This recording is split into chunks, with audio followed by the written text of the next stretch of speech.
So if you know that, if I know I can help you using my wisdom, our wisdom, to help get you to some financial comfort, now if you're going to play this game of investing, we know you're going to have bumps and bruises, but when you have those bumps and bruises, it ain't going to hurt as much. Let me throw some knee pads and a helmet on you first. You know? I know you're going to fall, but if you fall without no knee pads and a helmet, it could be a bad situation. You know? So I'm not trying to set you up for a bad situation. That's my heart when it comes to residual income. I'd rather you be trading with, you know, some knee pads and a helmet. It's safer. I'd rather you put your seatbelt on while you drive. I think that just makes sense. You know? So I just want to say that and just to open this whole situation up. So let's get into it. How do we make it happen? Where are, and as you ask your questions, where do you feel, I don't want to say you're falling short, but where do you feel, what are the hurdles that you need to get over? All right, I want to be very specific to that. I don't want to be broad in general. Yes. My biggest hurdle for me is just duplication. You know, it's like, it sometimes clicks and then sometimes it doesn't. I know not everybody is going to be a chairman, but in my personal opinion, everybody could be a P5000. I feel you, like everybody. Everybody in this room, the way the numbers are set up, you could be a P5000. And so I want to just get down to the nit and grit of how does your start process goes where this means duplication. This means duplication right here, right now. Like I'm duplicating you probably within the very first conversation me and you're gonna have with each other. Yeah. I mean, so, you know, people are gonna do what you do, you know, so everything that you do, just make sure that you're paying attention to your moves because they're gonna do what you do, not always what you say, you know, so I'm very careful with people, especially like when you were talking about, okay, I wanted to just kind of ear hustle on how you're getting this new guy started. I'm getting them started the same way we teach to get them started, you know, like we put them through the getting started steps, you know. But I'm just very careful. Matter of fact, it's so, here it is. It's so important to do what we teach to do, but what's even more important probably is to not do what we don't teach to do. Because your natural energy, your natural excitement wants to do something else that we didn't say to do. Your natural excitement is like, oh well, let me download the team app for you. Where do the steps say you download the team app for them? You know what I mean? So it's even more important to not do for them, you know, what we didn't teach to do. So I think that's important when it comes to duplication. But jump in. I want to hear some more great duplication responses. I think that's big. When anybody who has ever seen me welcome somebody to the team, I always put the handshake. Like everything you do is purposeful. So when you see me welcome people, the 4 things that I do is the handshake, the plug-in socket, the key, and then the money bag. Because the partnership, That's good. the handshake is the partnership. The plug-in is letting you know the more you stay plugged in, the key is the more you stay plugged in, the more you're going to get to the bag. And I think a lot of times it's easy for us to say, I already been on this call. I already know how to do this. So we don't plug in to certain things. But if we're not plugging in, then our new team members don't plug in. And Right. I think that's a huge factor of it. And the other thing, I talked about it yesterday.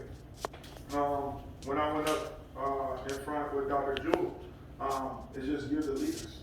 And Dwayne set up a system for us that works, right? But I think a lot of times, and I'm just being honest, because we have such a solid system, I think sometimes it's so easy to be like, all right, Dwayne, what's next? And I think when I said, we got to start really stepping up and being leaders, is like hosting events like this, when it's just 3 people in the room, and saying, I'm gonna do it next week again, even if it's just 3 of us, until it grows. And just it's certain things that we can start doing, and I say we as all of us can start doing to step more in that leadership role, and that's going to create duplication, because what creates duplication is leaders.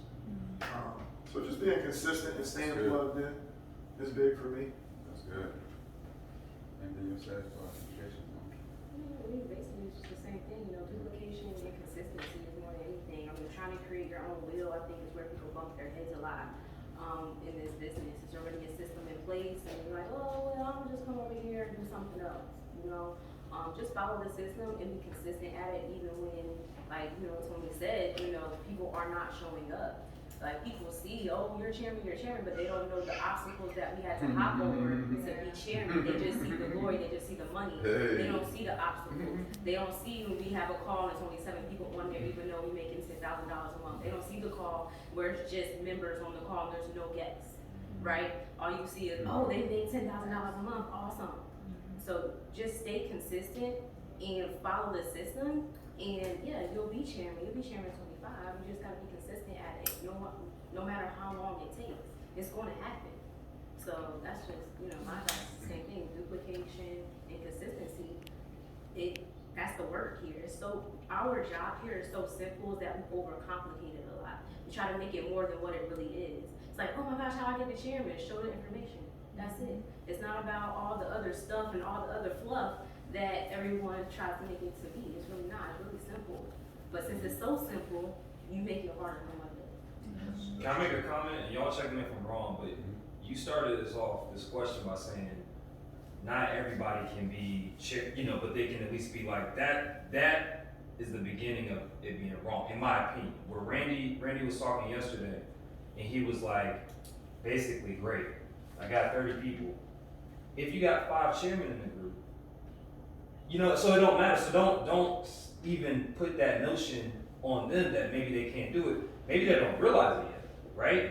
Because I'm gonna tell you, Danny made me realize things I didn't understand, but now I already see it for myself, right? So like come in with that mindset, and then ultimately some people maybe they won't be, right? But you pour into the people that you know are gonna pour back into you, and then you just help the other people be great customers if they just want to be. That's what I meant. Like I mean, like everybody didn't have the capabilities to, but I'm saying like not everybody wants to necessarily go forward to be that chairman type of status. But you still want people necessarily in duplication of, even in trading, right? How am I duplicating my traders, right? How am I duplicating my leaders? So that's where I want to find, but definitely appreciate it. I think that's key, man.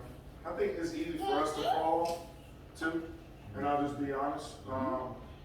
I can't expect any of my leaders to show the plan twice a day if I'm not showing it twice a day. And I think a lot of times it's so easy for us to say, all right, I'm P600, I'm P1000, I'm P2000, I'm P5000, and say, go do this. But you gotta ask yourself, are you doing what you're asking? I think that's the real start of duplication is you have to be consistent with doing what you ask. It's like you're not gonna tell your daughter to do something if you're not doing it, you know? So I think a lot of times I do see people get frustrated and they say, my business is not growing, or this isn't happening. But then if you ask the question, well, are you doing what you want your people to do? And I think a lot of times the answer is no. Because if you was, the results will show. And if you was, not saying you, saying people, if they were, then I think a lot of times if you're consistent, results don't lie. And, you know, I mean, it's all about, you know, with the duplication, it's all about, you know, how you do anything is how you do everything. Dwayne New guy came to the event yesterday, didn't sign up. What did he do? Follow up. He came here today. He signed up. Him and his girl out there. I didn't expect his girlfriend. You know, he went home, had a good talk with her, bought the girlfriend. They both want their own separate shit. Hey, I want one, you want one. Hey, we don't have to get 2. No, it's okay, we will go for one. All right, great. I'm gonna get 2. I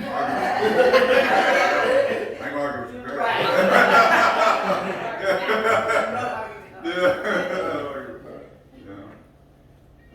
So that's good. That's really good. Yeah, let's flow. Yeah, let's flow. So I have a question. Yes. So what advice would you give to like new people that's just getting started? You know, we all experience that people that just get started, the first thing they want to do is like focus on trading. Yeah, sure. Like instead of focusing on trading and building so that you can use a residual to trade, what advice would you give like, you know, to newbies that just want to focus on trading and not so much a residual? I mean, here's just how I, you know, and I want to hear Tony's perspective too, and I would love to hear yours too, Nate. But for me, again, that's why I opened up this conversation today the way I did. Yeah. You know, I'm gonna share my heart and my perspective and what I understand. You know, and I think it's smart to have a seatbelt on while you trade, especially if you've never traded before. I can show you a presentation and you can get excited about the numbers and the opportunity of trading. But see, we gotta understand that, listen, trading is a space of investing. And when you, if you go to the bottom of our website, it'll say at the bottom of the I Am Academy website, you should not be trading unless you have substantial, exposable income or whatever, disposable income. So most of us that don't have substantial disposable income shouldn't even be trading. I mean, it's on a website. Like, it goes a little harder. Like, it says it stronger than what we say in our presentations. Like, so again, I'm like, okay, this is a space of investing. So let me just say this for me, just so y'all understand my personal perspective. So for me, you guys heard me probably share this story multiple times. Okay, I've made some money before in business, but I didn't invest any of it. And one of the reasons why I didn't invest, all right, because most of the investment opportunities had heavy price tags to get in, you know. I said, okay, I gotta put up 10,000, 20,000, 50,000. Here, I was like, wait, I can put up 10, 20, 30, 40, 50 cents. I'm cool with that level of investing. For me, as a new person to investing, that was a comfortable area for me. All right, so that's why I like Forex, but you know, let's call it what it is. Will somebody maybe learn the skill fast enough to be able to move that 10, 20, 30, 40, 50 cents, you know, to a level of income that they really join for, to even maybe, you know, so again, so I just do my best to put the perspective and, you know, just the, I don't know the word I'm looking for, but I just try to get my perspective across about the power of residual income and what it can do for you as an investor, all right, especially here. And if you choose not to do it, I mean, I personally won't argue with anybody. I don't argue with anybody because if they want to go that route, you gotta let people go that route. That's totally fine. So that's how I've been approaching it lately, man. I know we're doing our best to try to, well, not say force them to get residual income, but I'd love to hear what you've been doing and what's been working. I'll be honest, I've had a major shift in my business over the last probably, I would say 4 months. And it starts with your presentation, honestly. The presentation, I used to say, hey, you don't have to do this. I was so big, I was like, hey, you don't have to do this. Now my verbiage is, we need to share this with people because there's so many people that need this. And I'm saying this during the presentation. All right, we need to share this with people because there's people out here hurting right now. All right, and we need to be using OPM, other people's money. So when I'm doing the presentation with somebody, prime example, and they come in, I'm letting them know, hey, we have to share this with people because we're a vessel. All right, and I'm using these words. So when they come in, they know we're trading, but we also are blessing people. All right, so I'm not going out there saying, hey, we got to be recruiters. No, it's my verbiage is, hey, we got to go out and spread this message because people need this. All right, and this is how we have the cake with the icing on top. Okay. Can I add something to that too? Because me and Tony talk a lot about the communication of this. I think this is big, and I did it today. And I bumped this around, kind of test run it first before I tell everybody to go do something that I haven't test ran myself. But what I've been doing, if you guys have seen me present or heard me present, usually I'll say our company pretty much has 3 things that we pretty much offer.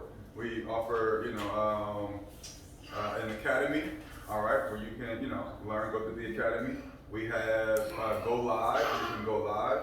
And then we have these apps where you can copy and paste, right? That's usually how I go through the presentation.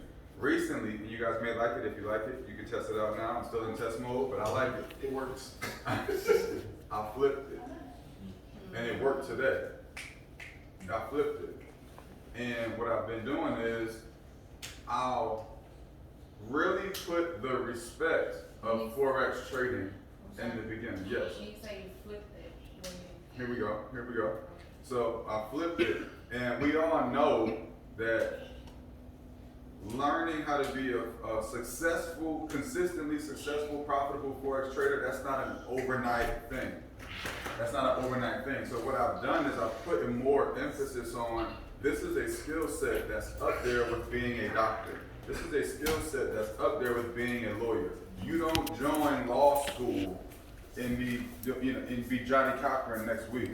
You don't join med school and be doing brain surgery next month. That's not how it goes. It's the same thing here. So I know we just showed in the living room, but this is a high level skill set that you gotta respect, like signing up for med school. And that could take you years of difficult studies to really get consistently successful at that particular skill. It's on the same platform. I even went as far, I'll show you really quickly. This might be a little extra, but whatever. I even went as far as, can we switch back? All right. I even went as far as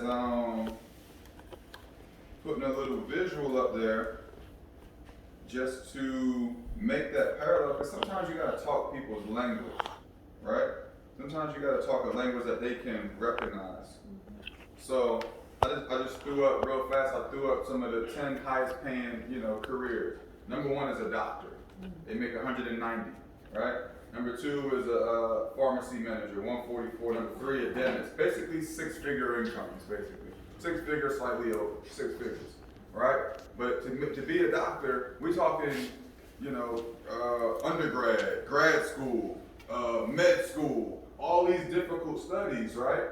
To do this, to eventually be able to say, I got this skill set of a doctor, and now I can make $130,000 a year. Hallelujah, right? But the same banks that we deal with, they're hiring Forex traders. This isn't some little thing we just do on our phones. This is a legitimate skill set. All right, your local bank is hiring somebody and paying them $150 a year to do that too. So this is a high level skill set. So I'm putting that up there like, okay, well, I'm about to learn something deep. I'm letting them know, because it is. Because we kind of almost set the wrong expectations for people for a while. Yeah, come in here, learn and earn, be good. No, they're not going to just learn real quick and earn and they're good. They're going to have to buckle down to learn this. So I'm putting the emphasis on, you're going to have to buckle down if you want to learn the actual skill, right? So I put that in there and I flipped it. This is the flip. So I paint that picture. Okay, I'm about to be a super student, I guess, if I'm going to learn this skill. Wow. So number 1, come on, you catching it, right, Toya? So number 1 thing we offer, I started off, instead of starting off with the academy, I end with the academy.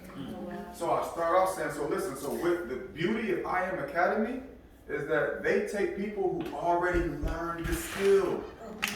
They took the years of going through it and they learned the skill and they got it down pat and they went through 4, 5, 6, 7, who knows, 8 years. Some of them been doing this their whole life.